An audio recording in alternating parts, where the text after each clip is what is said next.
Hi guys, welcome back mga ka-good vibes, shout out sa lahat ng walang sawang sumusuporta sa channel ko.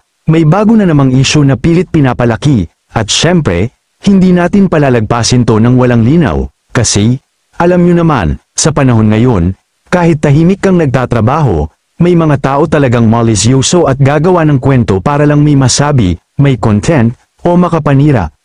So eto na, let's talk about the issue na binabato kay Medeth, na credit grabber, daw sa negosyo ng babuyan. Aba, teka lang, hindi porket tumahimik si Medeth o hindi araw-araw binabanggit ang pangalan ng mga sponsor ibig sabihin wala na siyang utang na loob. Let's break it down. Unang-una, yes, malinaw sa lahat ng supporters ni Medeth, may sponsor sa babuyan business niya, at hindi kung sino-sino, kundi ang ex-founder mismo na tumulong magbigay ng capital para makapagsimula. At kung nanonood kayo ng mga dating videos at live ni Medeth, ilang beses na niya itong binanggit, hindi ito tinatago, hindi ito ikinakahiya. Pero eto ang tanong, sa tuwing ba kailangan banggitin? Kailangan bang araw-araw magpasalamat on cam para lang masabing may utang na loob?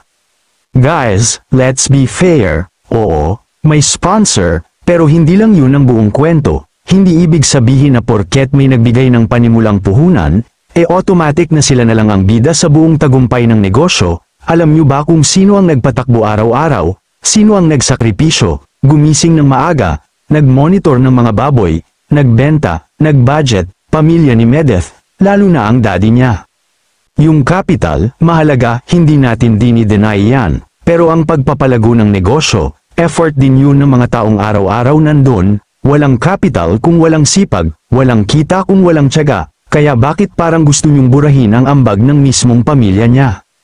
At eto pa, mga bashers, huwag tayong magpaka-ipokrito, alam niyo naman ang totoo, pero pilit niyong binabaluktot ang narrative. Para saan? Para sumikat, para lang may maisigaw sa comment section.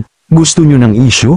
Di gumawa kayo ng sarili niyong negosyo, at tingnan natin kung ilang beses niyo uulitin ang pasasalamat niyo on cam, habang nagbibilang kayo ng gastos, stress, at pawis.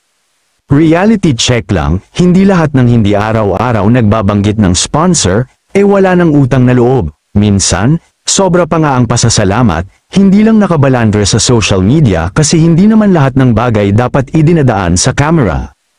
Kaya next time na may marinig kayong chismis o isyong ganito, tanungin niyo muna ang sarili niyo, alin ba dito ang totoo, at alin lang ang gawa-gawa. Hindi porket viral, valid, at hindi porket tahimik ang tao, guilty na agad.